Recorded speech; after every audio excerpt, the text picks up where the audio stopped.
Welcome to Khyati connects. నేను విద్య.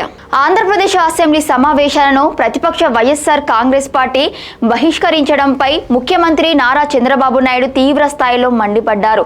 సభకు రాకుండా బయట కూర్చొని మాట్లాడితే ఎలాంటి ప్రయోజనం ఉండదన్న సీఎం గత ప్రభుత్వ అక్రమాలను కప్పిపుచ్చుకునేందుకే ప్రతిపక్షం పారిపోయిందని ధ్వజమెత్తారు. చట్టసభలను అవమానించేలా వైసీపీ వ్యవహరిస్తోందంటూ సీఎం చంద్రబాబు చేసిన సంచలన వ్యాఖ్యలేంటి అనేది ఇప్పుడు చూద్దాం.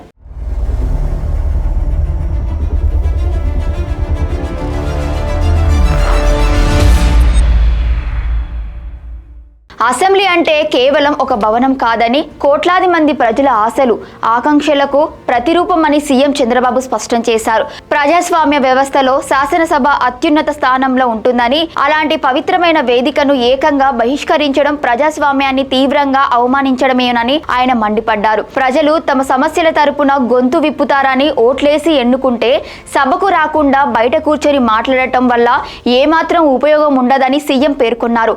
ప్రజా సమస్యలపై సభ వేదికగా సాగించే పోరాటమే ప్రజలను ఆలోచింపజేస్తోందని, బాధ్యత గల ప్రతిపక్షంగా అసెంబ్లీకి వచ్చి చర్చల్లో పాల్గొనాల్సింది పోయి ఇలా పారిపోవడం సరికాదని హితవు పలికారు. తన సుదీర్ఘమైన రాజకీయ జీవితంలో ఒక పార్టీ మొత్తం అసెంబ్లీని బహిష్కరించడం ఎప్పుడు చూడలేదని చంద్రబాబు ఆవేదన వ్యక్తం చేశారు. గతంలో 2019 నుంచి 2024 మధ్య కాలంలో తాను ఒక సవాలు చేసి సభ నుంచి బయటకు వచ్చినా తమ కూటమి ఎమ్మెల్యేలు మాత్రం ఏనాడు సభను బహిష్కరించలేదని గుర్తు చేశారు. వారు చివరి రోజు వరకు సభలోనే ఉంటూ ప్రజల కోసం పోరాడారని ఆయన స్పష్టం చేశారు. గత ప్రభుత్వ హయాంలో జరిగిన గ్రూప్ 1 తీవ్ర అక్రమాలను, తప్పులను కప్పిపుచ్చుకోవడానికే ప్రతిపక్ష నేతలు సభకు రాకుండా తప్పించుకుంటున్నారని సీఎం విమర్శించారు. ఒకవైపు సభను బహిష్కరిస్తూనే మరోవైపు బయట కూర్చొని తాము ఎంతో పారదర్శకంగా చేపట్టిన డిఎస్సి ప్రక్రియపై బురద జల్లే ప్రయత్నం చేస్తున్నారని చంద్రబాబు ఆగ్రహం వ్యక్తం చేశారు. ఈ సీట్లో కూర్చొని తప్పులు చేసిన వ్యక్తి ఇప్పుడు అపోజిషన్లో ఉన్నప్పుడు వచ్చి సమాధానం చెప్పాల్సిన బాధ్యత ఉంటుంది.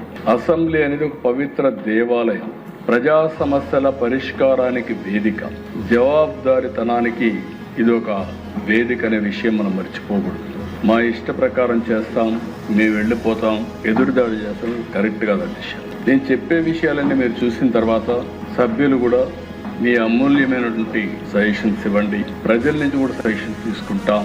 మళ్ళీ ఇలాంటివి జరగకుండా, పునరావృతం కాకుండా ఏం చేయాలని చేయడమే కాకుండా పటిష్టమైనటువంటి యంత్రాంగాన్ని, అదే మరి ఇన్స్టిట్యూషన్ని బిల్డప్ చేసుకోవడం మనందరి బాధ్యత. ప్రజా సమస్యలు పరిష్కారం పనిచేసే నాయకులు ప్రభుత్వం దృష్టికి తీసుకొచ్చేందుకు ఉన్న అసెంబ్లీ సమావేశాలను బహిష్కరించడం ఏ విధంగా అర్థం చేసుకోవాలని బాబు అన్నారు. వైసీపీ పార్టీ నాయకుడు జనం ఇచ్చిన తీర్పును గౌరవించకుండా మొండిగా వ్యవహరిస్తూ అధికారం లేకుండా జనంలోకి రానే అనే భావనలో ఉన్నారని ఎద్దేవా చేశారు. అసెంబ్లీ సమావేశాల్లో వాళ్ళు చేయాల్సిన విమర్శలు, ఆరోపణలపై ప్రభుత్వం చర్చించడానికి సిద్ధంగా ఉందని, అసెంబ్లీకి రావాలని కోరినా రాకుండా రోడ్లపై ధర్నాలు చేయడం, రౌడీల్లా ప్రవర్తించడం ఎలా భావించాలని ప్రశ్నించారు. ప్రజల కోసం పనిచేసే నాయకులు ప్రభుత్వంతో కోట్లాది నిధులు మంజూరు చేయించుకోవడంతో పాటు ప్రజలకు లబ్ధి చేకూరేలా పనులు జరిగేలా పనిచేస్తారని అన్నారు. ఇవేమీ పట్టనట్లుగా జగన్ వ్యవహరిస్తున్నారని, త్వరలోనే జరగబోయే స్థానిక ఎన్నికల్లో మళ్లీ జగన్ కు జనం బుద్ధి చెబుతారని, ప్రజలు అన్ని గమనిస్తున్నారని చెప్పుకొచ్చారు. ఒక చిన్న లోపం జరిగితే కరెక్ట్ చేసుకోగలుగుతాం. ఓసారి ట్రస్ట్ దెబ్బతింటే, విశ్వాసం పోతే ఆ విశ్వాసాన్ని మళ్ళీ నిలబెట్టడం చాలా కష్టం. నేను ఎన్నోసార్లు చెప్పాను, 1924 విధ్వంసం జరిగిందని. ఆ విధ్వంసం కూడా ప్రజావేదికతో ప్రారంభమైందని. అక్కడి నుంచి రాష్ట్రం అంతా కరెక్ట్ చేసుకుంటూ వచ్చాం. Step by step Andhra Pradesh brand దెబ్బతినిందని ఆ బ్రాండ్ కూడా ఎస్టాబ్లిష్ చేస్తూ వచ్చాం. ఈ రోజు అన్నింటికంటే ముఖ్యంగా ఆంధ్రప్రదేశ్ ప్రభుత్వం ఉండే వ్యవస్థల యొక్క విశ్వాసం పూర్తిగా పోయే చర్యలు చేసే పరిస్థితికి వచ్చారు. ప్రతిపక్ష నాయకుడిగా అసెంబ్లీలో కూర్చునేందుకు ఇష్టపడని నాయకుడు జనంలోకి వెళ్లి ఓట్లు అడిగితే అర్హత కూడా లేదన్నారు.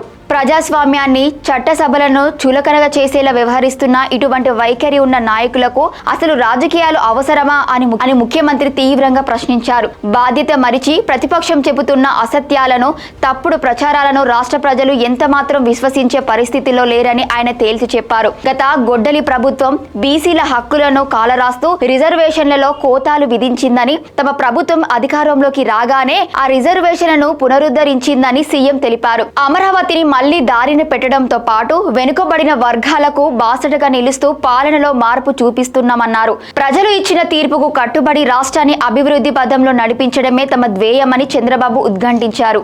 Thank you for watching Khyati connects.